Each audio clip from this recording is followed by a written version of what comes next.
Hello and welcome back to the Urbanist Agenda, the podcast that likes to go shopping. I'm joined today with John from Bike Curious once again.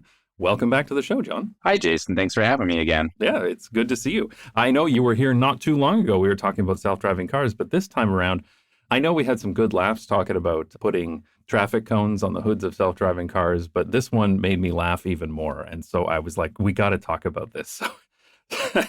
So why don't you tell me what we've been talking about, this event that happened in San Francisco? Yeah. So in San Francisco, we have a street called Valencia Street. It runs right through the Mission. It's a commercial corridor. It's also in my neighborhood, so it's near and dear to me. Nice. And there's a bike lane that runs right down the center of this street. I think it's, at this point, world famous for how weird it is. Right. This is one of those center running ones because they didn't want to touch the curbs and... Yeah, exactly. Funny. And they did, in fact, though, touch some parking spaces. Apparently, I don't know, 50 or 60 out of the few hundred or whatever it is got removed or switched over to loading zones on this street. And some parklets had to be removed.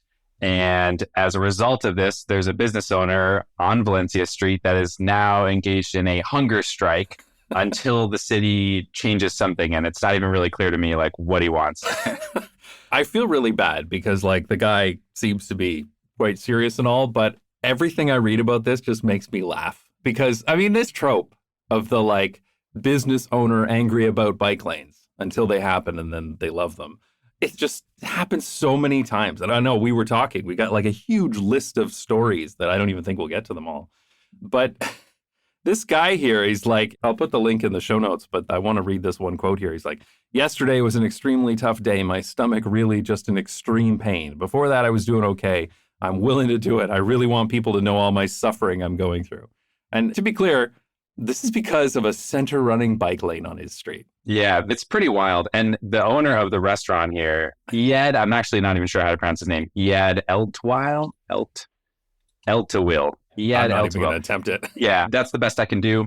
He owns two businesses on Valencia Street, and one of them is a restaurant, and it seems to be, somewhat popular. And the other is this business that sells, well, it's kind of a strange business model. I didn't even learn about it until I was reading up on this character. But I guess the story is that his wife inherited the building that the business is in, and they use it to sell basically like t-shirts, stickers, those kinds of things, except for they're targeting Gen Z kids that would otherwise be taggers or graffiti artists. They're like, no, don't deface the city. Instead, buy a t-shirt from our store and you can paint on that or whatever. All right. And he's very upset that this business isn't performing well. And I think that he's had to funnel some of the money from the restaurant over to this other business, and he's blaming the city for the parking. It's just an absolutely wild story of someone who is trying to run two businesses that maybe should not run any.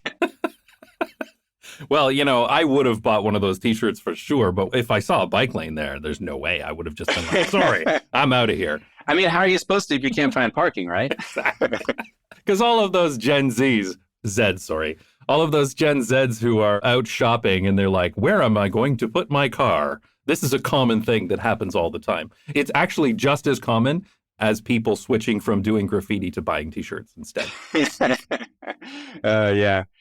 Yeah. And what's really weird, so it sounds like the business owner here on Valencia Street wants to have the parking replaced that was changed into loading zones.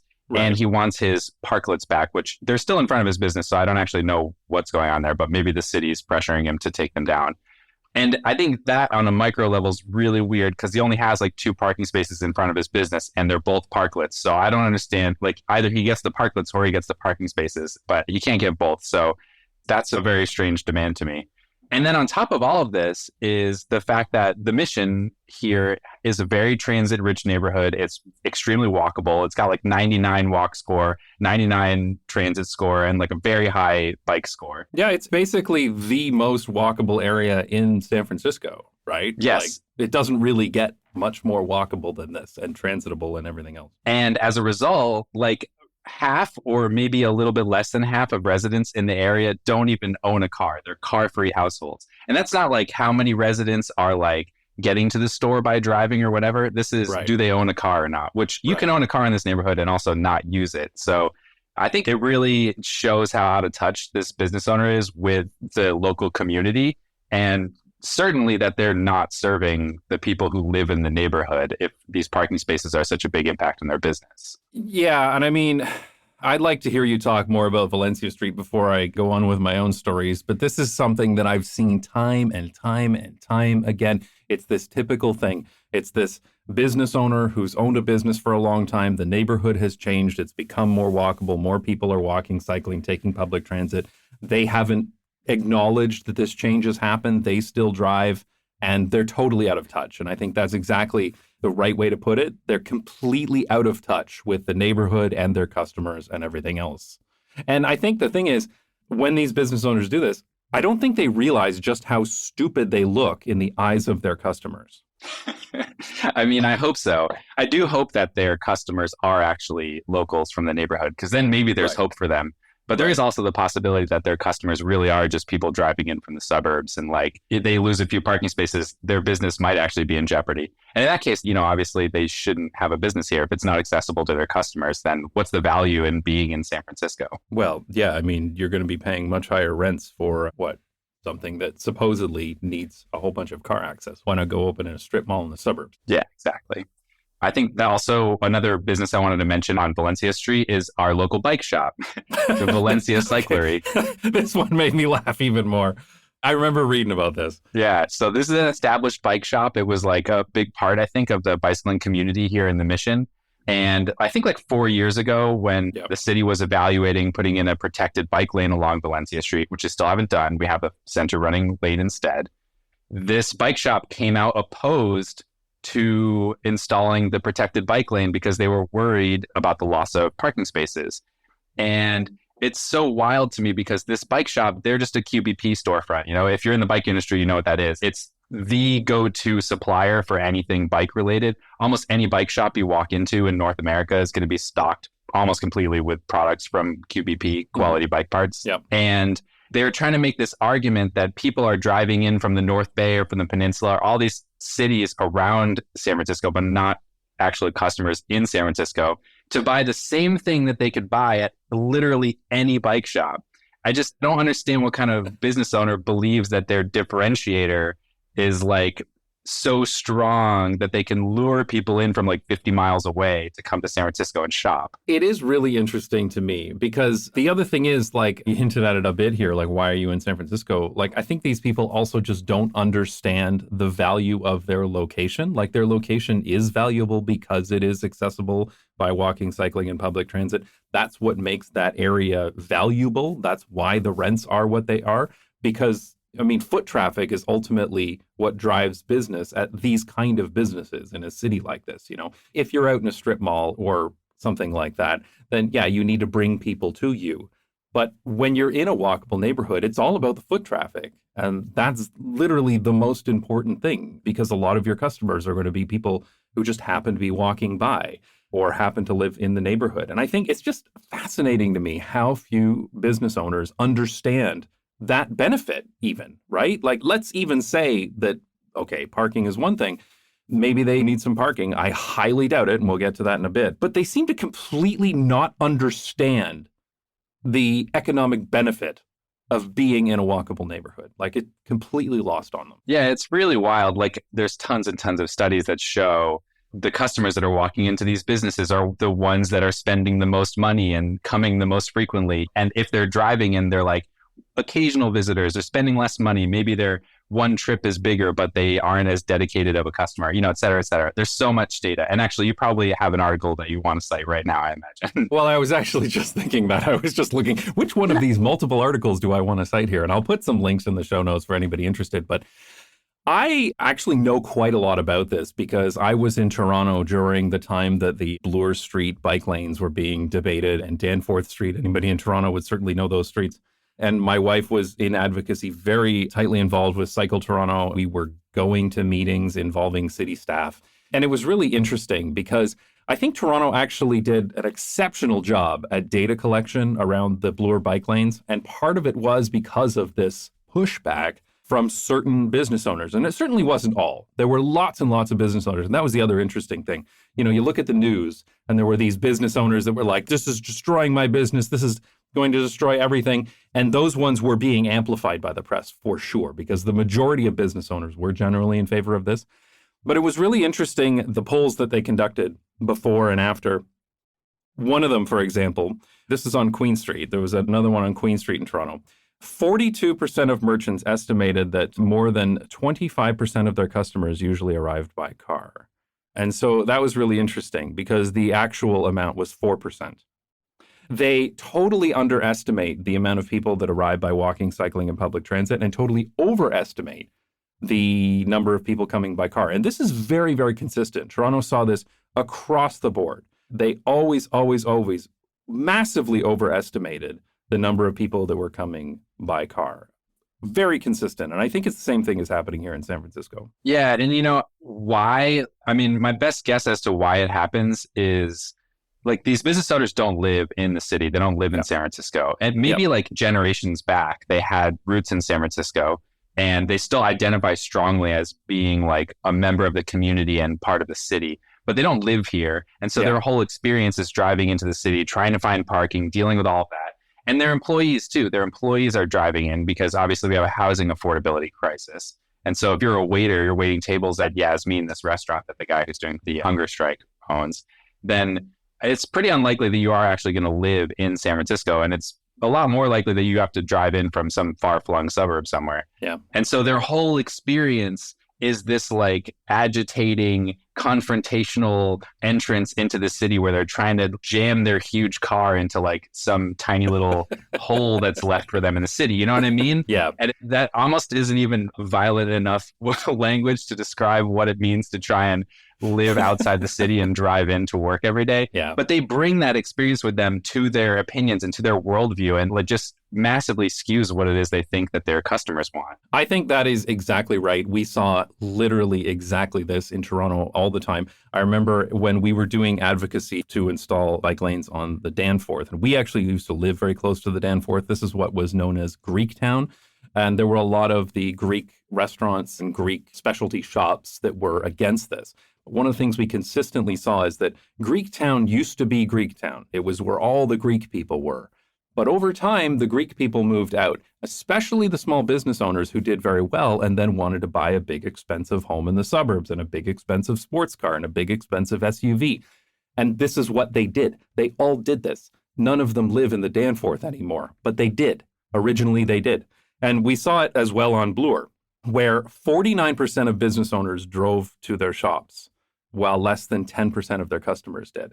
And it's exactly that. It's that these people are driving to their shops. They haven't lived there. If they ever lived there at all, they haven't lived there in decades. They haven't seen the changes happen. They have no concept of this. All they know is exactly what you said. All they know is driving into the city, fighting to find parking. That's what they know. And they assume that that experience is universal and applies to their customers as well.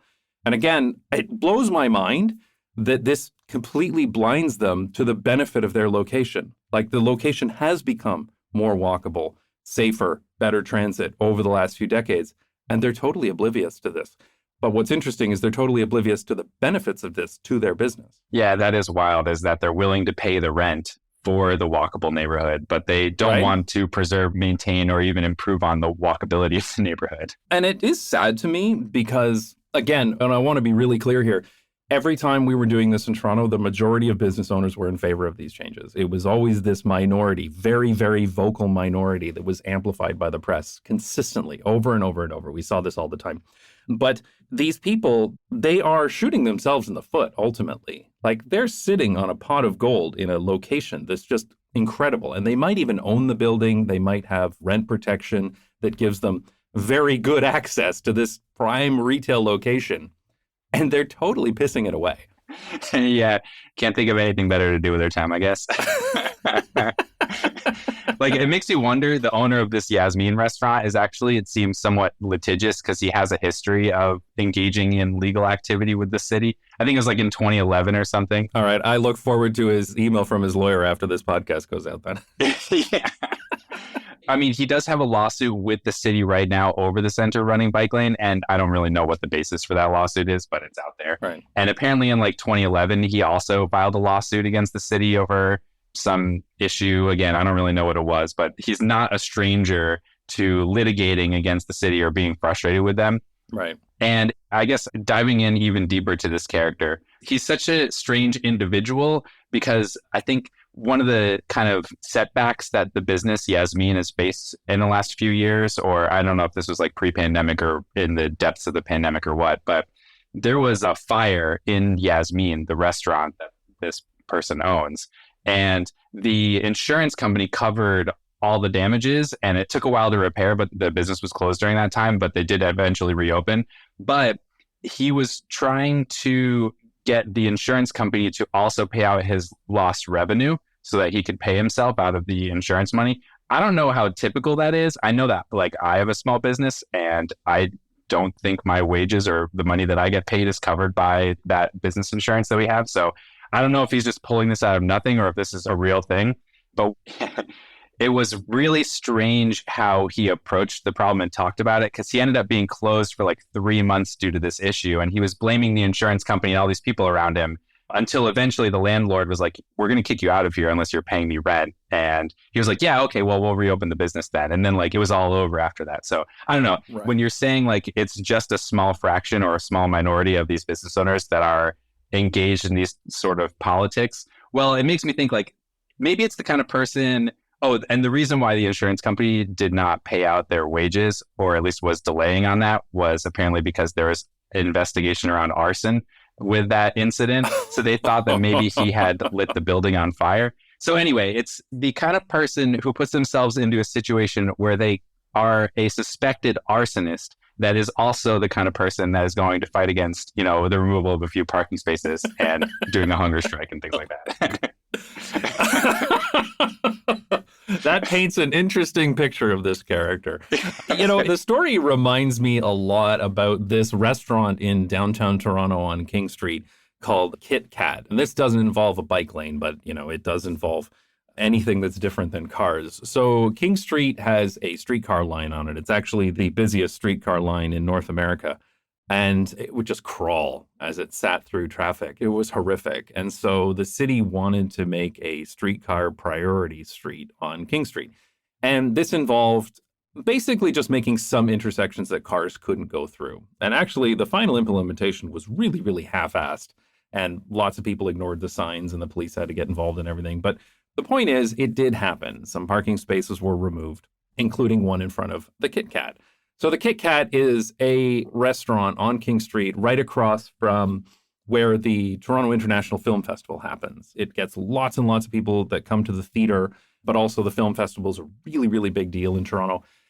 And so all these people that would come to the theater, there was this row of shops along the south side of King Street that was like the theater row, right? So you go to the theater, you go out to one of the restaurants there, like the Kit Kat, and then right across the street is the theaters, and this is a thing. There's a huge amount of foot traffic that goes by this area. And the guy that runs the Kit Kat was so upset about this streetcar priority project that he just did all these stunts. I mean, I remember he set up a road hockey game on the street to show that it was totally dead. And I was like, that just proves that this street is totally awesome now, dude.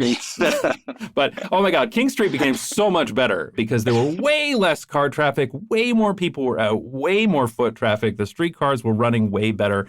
Everything was better. You could now just cross the street without even like waiting for a light most of the time mid-block. It was all around fantastic, actually. It's great. And I'd like to see them improve the design because it's a little half-assed right now, but it really was great.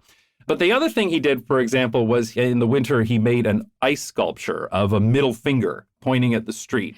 And it's just so funny to me because I'm like, okay, you're protesting this, but again, you're shooting yourself in the foot because this is bringing more foot traffic right in front of your business in a place that absolutely lives and breathes on the foot traffic. And there's lots of restaurants along this road too. So the question is, if I'm walking there, I'm going to go to the theater and I'm looking for a restaurant to go to, am I going to go to the one with the giant ice sculpture of the middle finger pointed at me? I mean, I'm probably going to pass that one by, right? And again, I just don't think these people realize how stupid this makes them look in the eyes of their customers who are just walking there, right? The ones who are walking along the sidewalk. The Kit Kat went out of business eventually. not because of the middle finger, believe it or not, but they said because of COVID, because the theaters basically were closed during that time. A few other restaurants did go under, but now that row is back up and fully leased out, and it's great. It's a fantastic area. But I just feel again, like, what are these people doing? Like, do they not realize how dumb this makes them look and how out of touch it makes them look? I think that's the real thing. Yeah, I really do wonder about that context question too. Like if I'm just walking down the street and I see a huge ice sculpture of a middle finger, like, do I even know why it's there? Like, is the average person who's a customer at these businesses aware of the political drama? Almost certainly not. Almost certainly not. Yeah. I've been involved in advocacy for almost as long as I've lived in San Francisco. So like I know about which businesses to boycott or which ones you need to show up wearing your helmet. You know what I mean? Yeah, right. But I do wonder, like the average person who's coming into these stores, like they're just stepping into this like political rat's nest. I feel like the business owner is just going to be like screaming from the soapbox at every customer that walks into the store about these like niche political issues that most people don't really care about. Yeah. And again, I mean, these people are probably walking there, right? They never had these issues. It's a non-issue to them. Again, back to these stats from Toronto where they think more than 25% of their customers arrive by car. In reality, it was 4%. Mm-hmm. Like they're just so out of touch that people are just going to be walking up and they're going to be like, I don't know what this is. And if they see these signs, like some of these business owners that I've known have put these signs across their shops that are like bike lanes are killing us and things like this. And I think just the average person walking along looking at that going like, okay, this is a crazy person's shop. I'm just going to go on to the next one. Yeah. I brought up the signs so this business Yasmin and the owner that we've been talking about doing the hunger strike isn't the only business that's kind of organized against this center running bike lane and specifically the removal of parking along, or I should say the reallocation of parking from parking spaces to loading zones because they're still there. They just have signs up to say you can't use them during certain hours. A whole bunch of businesses hung up this sign in their windows, and I got it right here. So it reads, cyclists, residents, and merchants demand the immediate removal of the deadly center bike lane. Reinstate the historic first bike lane in San Francisco with increased enforcement. That's what their sign says. And that's the second iteration of their sign. The first iteration of their sign was something about killing businesses and stuff like that, which was especially tone deaf because they put up the sign about killing small businesses when a pedestrian had actually died on Valencia Street like the week before. So thankfully they iterated on their message a little bit there. But still, they are kind of ascribing to cyclists that we want to go back to the old bike lane. And like, that's not true. We don't want the old bike lane. That bike lane was way worse than the one that we have now. Yeah. Or, I mean, that's probably a controversial take that I just share. But either way, it did address some of the problems that the old bike lane had. So I don't know. It's very strange that they will just kind of broadcast these messages out to whoever will receive them, even if it's not relevant to them. And even if it means jeopardizing customers coming into their store. I mean, yes, they're shooting themselves in the foot for their own business because they look like they're insane.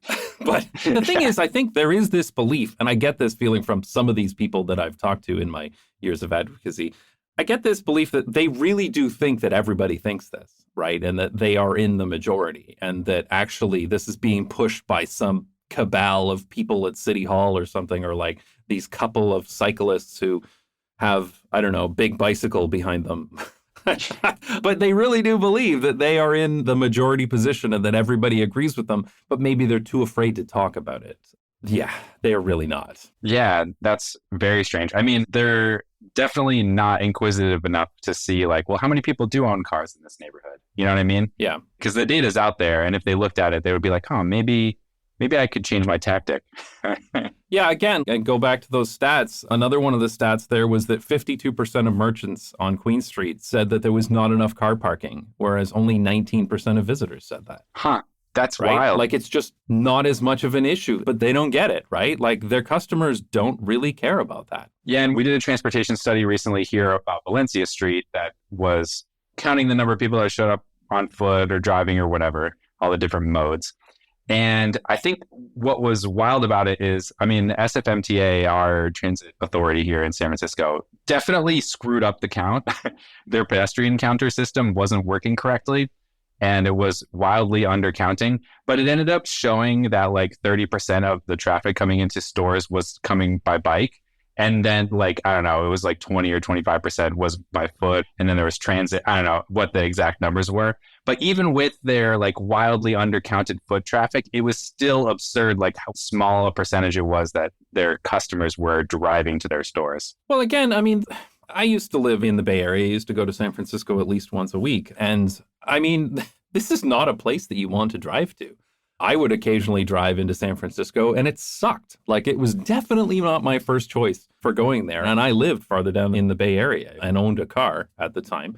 It's absurd to think that if I want to buy something or if I want to go to a restaurant, I would drive to one of these places in town. I think these people, these business owners think that their shop has such a draw that people will come from all over, or they're afraid that if people can't come from all over, then they won't have enough customers. But if I'm in the Bay Area and I've got a car, like the majority of people in the Bay Area, I'm not going to drive and fight traffic and fight for parking in San Francisco when I could just go to a strip mall or a shopping mall or a power center, or a big box store. Like there's so many other options available to me that, again, I think these people just really have no concept of the benefits of the location that they have. And they just can't wrap their heads around the idea that if you double down on that, put the bike racks out to make it even easier to park there, make it even prettier outside so that more people want to walk by. They're really missing this in favor of just cramming as many cars in there as possible. Yeah, truly unhinged. I always am boggled by when people tell me that they drove into the city. I'm always like, doesn't that suck? Isn't that really hard to do? Like, why did you... Yeah, it's very confusing. San Francisco consistently ranks like one of the worst cities to drive in. I can see that. Yeah, and yet there's still so many people that do it or insist on it. And like you said, I think it's a vocal minority, but they're really vocal and they're very whiny. They have way too much say. And it's exactly the same story that I would see in Toronto and other cities too. One of the things that I always noticed in Toronto is that there'd be these business owners would be really, really fighting for these parking spots, right? But when you're talking about a parking spot in front of a business in a walkable area, those businesses are only about 1, maybe 2 cars wide. So when we're talking about parking spaces, we're talking about 1 or 2 spaces. And I remember there were some studies done by the city where they went and looked at the parking and see, how often is it turning over and that kind of thing. And people were generally staying there for hours. And what was interesting about it is that the math just didn't work out. Yeah. Like if your business is reliant on those 1 or 2 parking spaces, there's just no way. It's a trivial drop in the bucket of the revenue that you need to bring in a typical day for what could come from those 1 or 2 parking spaces, because only a handful of people could even use them through the day. But what I do think was interesting, and this has been something I've seen consistently, I remember Strongtowns talking about this, and I wish I remember the city. I believe it was Minneapolis, but Strongtowns was talking about how there were business owners that were complaining that this parking lot was going to be removed, a surface parking lot, because they were going to put a new building on it. And they were arguing, no, this is absolutely critical for our customers. We need it to be there. Otherwise, we're going to go out of business. And so the city sent someone down to go look at the parking lot, see when it's used, who's using it, how often it turns over, the same kind of things that were done in Toronto. And what they found was that the business owners and their employees were using that parking lot to park. And then they would stay there the entire day, and then they would leave. So it was literally only being used by them. So the idea that it was being used by their customers was absurd, because it was literally only being used by them. And they were filling up the spaces. So there were no spaces for their customers to park. And we saw exactly the same thing in Toronto, where they looked at who was parking here, and it was very often the business owner who would come in, park, or the people who worked there. They'd park. They'd sit there all day using up this supposed parking spot that was critical for their business, when really it was just their parking spot. Yeah. I mean, I'm so glad you brought that up, because that is so often the case here in San Francisco too. There's a contested kind of no man's land in the Mission that used to be a rail right of way, like more than 100 years ago, or like something like 100 years ago. And now there is no clear owner for this particular parcel. And it happens to be next to like a preschool and like some other businesses, and then a residential community. And there's a battle over it because the residents that live in the area know that it's not technically owned by anybody, and put in like an urban garden essentially. And they've been maintaining this now for a couple of years.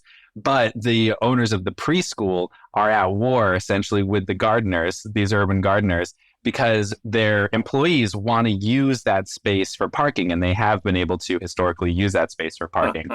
And now, like, there's sparks flying everywhere. There's allegations of people lying in official hearings, and there's people putting locks on things and cutting locks off of things. And like, it's just this wild story. And it really boils down to employee parking. Where are my employees going to park during the day? And this isn't a question of revenue or the business's survival. This is about convenience. Right. Because remember, we're talking about a neighborhood that is transit rich, walkable, bikeable, one of the least car dependent neighborhoods in all of San Francisco. Yeah, I mean, this is one of these things that really blackpilled me about all this stuff, is that the amount of lying that goes on is shocking. It was like saying, oh, these parking spaces are critical for our customers, when the reality is they're parking there. So, I mean, maybe they're assuming there's other parking spaces that are being used by their customers, but they're never mentioning that they are using this spot. Like the Kit Kat owner who, the middle finger, they had put up this sign that said no parking in front of his shop, and he used to go and remove the sign. He used to take it or bend it or something. And what he would do then is park his car there. His was the only car that ever parked there, but it was his car that used that spot. And again, it was never mentioned, never when he was talking to the press, never when he was giving his big long speeches, never when he was writing his things online, never did he mention, I need this spot out there. It didn't even occur to him to mention that he used it. It was always, my customers need this, my customers need this. Meanwhile, he's using it. Yeah. I mean, you're framing it in a very generous way, saying that you don't know why he would talk about it. But like, It seems pretty clear he's like just lying by omission. You know what I mean? Like, he's trying to make it seem like this parking space is for the business's survival, but really the parking space is about his convenience. Yes. And that really upset me, how often that happened. I remember also in Greektown, there was this issue with not enough handicap parking because there were a huge number of cars that had handicap stickers that were parking there, and there wasn't enough room for handicap parking. And there was all this discussion around how the street wasn't accessible enough to people with disabilities. And then it was discovered that actually the owners of the business managed to procure a bunch of handicap parking stickers and were using them themselves to park wherever they wanted to on the street. Yeah, classic. And again, I was just like, it made me so upset because we have all these discussions. They become this massive issue that derails good urbanism all the time. And it just comes down to these people just flat out lying. Yeah. And that's another kind of question that I am curious about your take on, which is like, why does local government give so much power to these business owners? Like, they don't live here. They don't invest in the community or care about it. Like, why does it matter what they want? Yeah, I think the thing is, it's just optically, it's difficult to say you've had a business here for 30 years. We don't care about you, right? And again, most of the business owners, in my experience, were in favor of these things. They weren't complete idiots. But again, it was these vocal minority. And certainly in Toronto, it was absolutely the right-wing press that used to amplify them. Like, absolutely hands down. It was the Toronto Sun, for example, or the National Post that would write these huge, long articles, front page, we're going out of business. And these people were being amplified. And I think it was just difficult politically to push back against that when, again, you say, I've had a restaurant here for 20 years or whatever, and the city doesn't care about me. Yeah, that is an interesting point. I think another kind of facet is like, in San Francisco, it's not the leading source of revenue, but sales tax revenue is a big deal. Like, I think it's number 2 or number 3 in sources of revenue. It's like hotel tax, property tax, and then sales taxes, something like that. Yeah, that's not very common in Canada to do that, to have like a city sales tax. But I know that is quite common in the US. Yeah. So in the US, the sales tax is a pretty substantial portion of the city's revenue. And so it makes sense that the city would think about these business owners as being a representation of how to maximize that revenue. Business owner says, my business is suffering because I don't have enough parking. City says, great, I'll build you more parking because I'm going to make more money on it because I trust that you understand who your customers and your clients are. Right. And I just think that's just a really naive way to think about revenue. Like, if that business can't cut it, they're done, and another business moves in there. That's also sales tax revenue. Yeah. So from my perspective, it should be that the city is trying to facilitate commerce. The citizens are the ones spending the money. We're the ones paying for the sales tax, not the business owners. You would think that they might be just concerned that it would stay vacant or something like that. But again, that's pretty short-sighted. One of the problems that we ran into quite often in Toronto is an organization called Green P, which is the organization that runs the parking spots, gets the revenue from the parking spots, but also the parking lots. They're almost all run by Greenpeace, and Greenpeace is an organization owned by the city of Toronto, and the revenue goes into city coffers. So the city is so dependent on the revenue from parking that removing parking spots, every single time it was discussed in city council, the suburban councillors would always come in and say, hey, it's $1.2 million that we're losing here from parking revenue if you get rid of this parking lot or if you get rid of these parking spots. Because again, the city had built itself up to be so dependent on that parking revenue that it then became difficult for them to remove the parking spaces. Yeah, interesting. Or at least it was a wedge that the suburban councillors could use to derail any of these good urbanist projects. Again, it's short-sighted. There are different ways of making revenue and making the street more productive and lowering vacancy rates and things like that. There are other ways to make revenue, is my point, as well as just making the city nicer in general. One of the things I actually want to talk about kind of related to this and also related to the lying, one of the things I'm very glad that Toronto did was when they did Bloor Street, was they looked at sales data, but they didn't trust the business owners. And I'm glad they didn't, because there were a bunch of business owners that are like, this is destroying my business. We're totally losing money. But in Toronto and in Ontario, there is one company called Moneris, which runs all of the payment terminals, like the card terminals. And the vast majority of payments were by card. And so they actually went directly to Moneris and they said, we want to get the data, anonymized data, from you for these shops along this. And then they also got it from some control streets as well. And that's also incredibly important. So they were getting real data. Like, this was not being filtered through business owners. This was not from surveys. This is not feels. This was reals, right? And so they got real data from Moneris. And they found, for example, that total customer spending increased on Bloor, but not on the control street. And visitors who would come, what they found was that there was a slight decrease in the average sale, but there was more sales in general. So people were maybe buying slightly less for each visit, but overall there was a big increase in the amount of revenue coming in. They also did some surveys as well that said visitors reported coming to Bloor 3 days more per month after the bike lane was installed, whereas the control street stayed the same.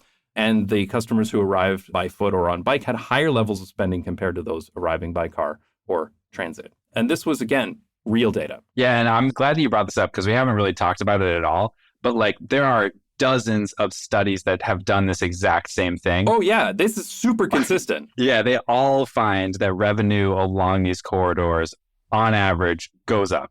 Like, the businesses that are there benefit from it. I don't think there's ever been a case of a bike lane going in where revenue's been looked at where it hasn't gone up for the bike lane. Like, for example, I know Brent Todarian, who was the former chief planner of Vancouver, posts this stuff all the time on his Twitter and on other platforms as well. And you should probably follow him if you care about such things.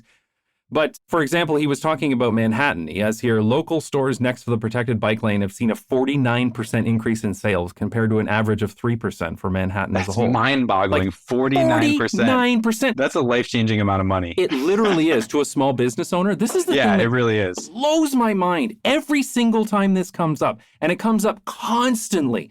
Every time there's a bike lane being put into North America, there's some loud minority of business owners who are like screaming from the rooftops that this is going to destroy their business, whereas every single piece of historical data ever points towards an increase and sometimes a massive increase. Like, can you imagine, is there literally anything else a small business owner could do that could lead to a 49% increase in sales? Like, literally anything. You could do something that goes viral on the internet. Yeah, good luck with that. Yeah. You can put a middle finger made out of ice and everyone's going to rush over. It just blows my mind. And the thing is, like, the history of this effect goes back so far. And when I was researching for my video on Autoloot, which is actually the second video I ever made on my channel, this is where streets were made mostly car-free and pedestrianized and things like that. There were two major things that came out from the historical stuff. In Groningen, in the Netherlands, they did a traffic circulation plan in the 70s.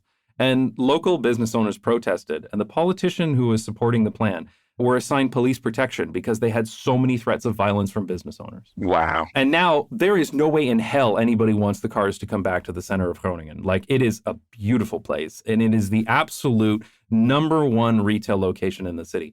Exactly the same thing happened in Copenhagen. I think it was actually the first pedestrianized street in Europe after well, they were all pedestrianized streets originally, but one that went from cars to pedestrianized, which is the stroll, I think it's called. But anyway, when the mayor wanted to pedestrianize it, and it was a big deal in the late 1960s, he had to be assigned bodyguards because of death threats from business owners. And again, the center of Copenhagen, the pedestrianized streets in the center of Copenhagen are literally the prime retail in the entire city, hands down. There is no way in hell you would not want to be there if you could.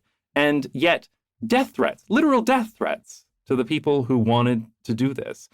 And what is kind of sad to me is that this has been happening since at least the 1960s, but it still happens today, every single time. Yeah. And, there is no better moment in kind of American or North American cities to make a change right now, because I know San Francisco gets in the press a lot for its downtown and how it's been hollowed out. The revenue's way down and there's way fewer shoppers and all these things. But these are national problems. E-commerce was chipping away at retail businesses for years before the pandemic hit. And then work from home and other macroeconomic factors are making it more and more difficult to be a business owner and to have like the central business district be that revenue driver for a city that it once was. Yeah. It's time to reinvent that, and this narrative here, this is an opportunity to actually flip that script. San Francisco is not a quote unquote dead city or whatever. Actually, we're reinventing ourselves around a walkable community that people want to spend time in and spend money in. Yeah. I get it when you're a small business owner and you may not be making a whole lot of profit and you're just risk adverse, right? And I think that is the case with a lot of these people. I know we've slagged them off quite a bit. And to be honest, most of them deserve it because they're dickheads. But there are certainly small business owners who will be wary of changes simply because change is scary, right? And when you're already only scraping by and barely paying the rent as it is, it could be scary to think, wow, what if this big change comes and it completely drives me out of business? I get that. But at the same time, all of the data from everywhere any of this has been done ever points towards this being beneficial.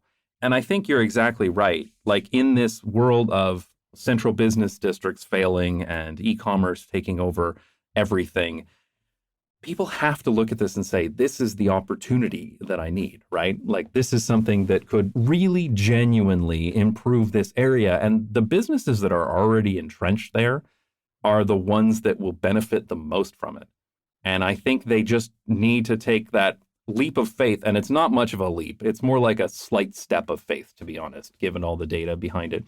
They really need to look at this and say, this is an opportunity. And it's just sad to me that we're still having this discussion, to be honest. Yeah. And, I wanted to point that out, which is like, I feel like the advocacy discussion with these small business owners is kind of stuck in a loop. Yeah. And the advocates will focus in on like, no, this is to your benefit. This is the right thing. All these businesses benefit from changes to walkability and bikeability and these things. And the reality is like the data is all about averages, On average, revenue increased, 49% on Bloor Street or, whatever street it is in your hometown.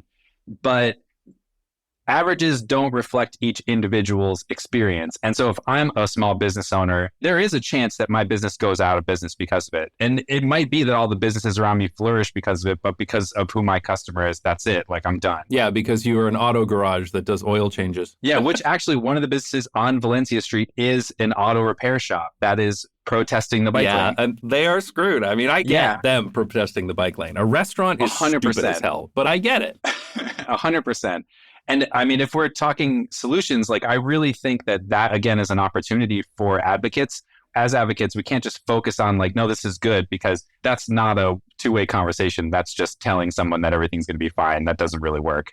I think advocates need to be advocating for these small businesses that are afraid, They need to be pushing the city to help the businesses through the transition, not by like advocating to not remove parking or not put in bike lanes or things like that, because I'm sure that's the knee-jerk reaction of every business owner. But instead, like, I don't think there's a program in San Francisco that connects these business owners with other business owners who have successfully navigated the change to losing some parking spaces or installation of a bike lane. Just connecting some business owners that have done it successfully, they can say like, look, I can share my experiences with you. And then the other business owner goes like, oh, that's great. I feel less scared now because I can see that it's actually possible. I would love to see advocates actually advocating for business owners. And I know that a little bit of that happened in Toronto. I know each small neighborhood has a BIA, a Business Improvement Association, and that's typically a group of business owners who all get together and they elect a board and that kind of thing. And we did do some efforts, the advocates did, and the city did, at connecting some of those BIAs together to talk to one another. And that was very helpful. The other thing that happened in Toronto is that there was a campaign to promote some of these shops along an area, especially the ones that were in favor of it. They were giving out stickers that they put on the window to say, like, we're in favor of the bikes. Because again, most of them were. And we would put that up. And then there was a website and some social media that was promoting these businesses and giving them some free exposure and that kind of thing as well. And so then some of them were interested in doing that and putting the sticker up and getting on the webpage of the Cycling Advocates just because that was free exposure that they were getting. And that was very helpful as well. Yeah. One inspiration for me is I think this might just be a US thing, but I'm not sure. The Small Business Association, SBA. SBA is an organization that I think primarily for businesses provides funding. Like they give you access to more capital as a business owner than you'd ever have access to without an institution like the SBA like backing you. Right. And so what you do is you develop a relationship as a business owner, you develop a relationship with the SBA. And after working with them and going through their application process, if I'm only able to get a bank loan of like $10,000, I might actually be able to go to the SBA and after going through this process, get a loan of $100,000, which I can use for capital investments to improve my business and to help me navigate changes like this. Right. I would love to see cities putting together a program. Oh, and another part of this is the loans are contingent on you receiving coaching from an SBA approved like business owner. That's interesting. And so you get the money, but it's with these strings attached that help you spend the money in a way that's going to help you actually grow your business and ensure that the money gets paid back, which you otherwise wouldn't have access to. Right. And so I would love to see cities provide this for business owners. Where's the coaching? Where's the money? How can we help these business owners actually navigate change? Instead of watering down our safety plans and letting more people die, we can focus on maybe we can save these businesses and the people at the same time. Imagine that. A win-win. Yeah. Is it possible? Can we not kill people and make money? I don't know. Oh, my God. So I think this is great. And I would like to kind of end on some of these advocacy tips. So if there's anything else that you've got, especially also in what individuals can do if they're seeing this in their own cities, because I guarantee they are, because this is just such a universal thing across North America. I know that I've always encouraged people who are cycling, you got to bring your helmet into the shop with you. Like, I know it's a pain in the ass and you might want to leave it on your bike, but you got to bring it in. You got to bring it into the restaurant and set it down on the table while you're ordering. It's a small thing, but you got to get that visibility out there. Yeah, I totally agree with that. And I haven't had the opportunity to do this yet, but I would love to see when a protected bike lane gets installed or when a pedestrian improvement actually gets put in place. A business owner that fought against it or tried to prevent it or delay it, I would love for the bike community to just show up there in force. Everybody wearing their helmets and just throw a party. You know what I mean? Like there's a bar on 17th Street that's been fighting a protected bike lane being installed there for like 2 years, bottom of the hill. I would just throw a party there. Like, we got the bike lane. Like, the bike community loves you now. Everything's fine. Yeah, that could be fantastic. And I know in Toronto, there were some business owners who were against it and were in the press. And to their credit, they actually went out to the press and did articles saying, I was against it, but you know what? It worked out okay. And I'd like to see that happen more often, too. Yeah, that's a beautiful thing. Yes, it's good to see. Anything else you want to add there? Because that might be just as good a place to end as any. That's it. That's all I got. You know, maybe someday the winds will change and business owners will start saying, hey, wait a second, where's my bike lane? I want a bike lane on my street because look at this, they're doing great over there. Where's ours? And that's what I'm really hoping can happen. I know that that does happen here in the Netherlands sometimes, and that improvements are very much welcome and they're fighting over who gets it first. And I would really like to see that happen more often because, look, I know averages are averages, but for the most part, this really does help everybody. And hey, fewer dead people on the road too. That's always nice too. Regardless of whether or not it helps every business owner, it does help every city. And That's really what's important, right? Yeah. And ultimately, that's really what we need, especially, you know, as you talk, American cities being hollowed out because they've done this central business district idea and you need to move towards people actually living, working, and shopping in the places that they live in the city. And that has to happen more often. Anyway, thanks so much for coming on, John. If you're not familiar with Bike Curious, it's a Twitch channel where he live streams every Sunday, usually from San Francisco. You're very consistent with that, which I appreciate because I'm certainly not with my live streams. So if you'd like to see what it's like to ride a bike in San Francisco and do some fun adventures every Sunday, then check out Bike Curious on Twitch, twitch.tv/Bike Curious. Thanks for coming on, John. You're welcome. Thanks for having me, Jason. That's all we have on the agenda for today. I hope you enjoyed listening to it almost as much as we enjoyed making it. I really enjoy talking to other content creators about what they find interesting, and a lot of the people I have on this podcast I met since joining Nebula. Nebula is the subscription streaming service created by and for educational content creators and the people who love their content. Nebula has all sorts of educational content, from videos to podcasts to classes by your favorite creators, as well as Nebula Originals, which are high-budget productions. Honestly, Nebula is such a great platform, and I'm so happy for my content to be available there. If you use our special link, which is nebula.tv/agenda, you'll get a discount off an annual membership, which comes to only $30 a year, which I think is a fantastic deal. So check out Nebula at nebula.tv/agenda and see if there's something of interest to you. At the very least, you'll be able to hear every episode of the Urbanist Agenda a little bit earlier than everyone else, so you can get the inside scoop on what we're plotting and scheming. Thanks again for listening, and maybe next time you'll be listening on Nebula.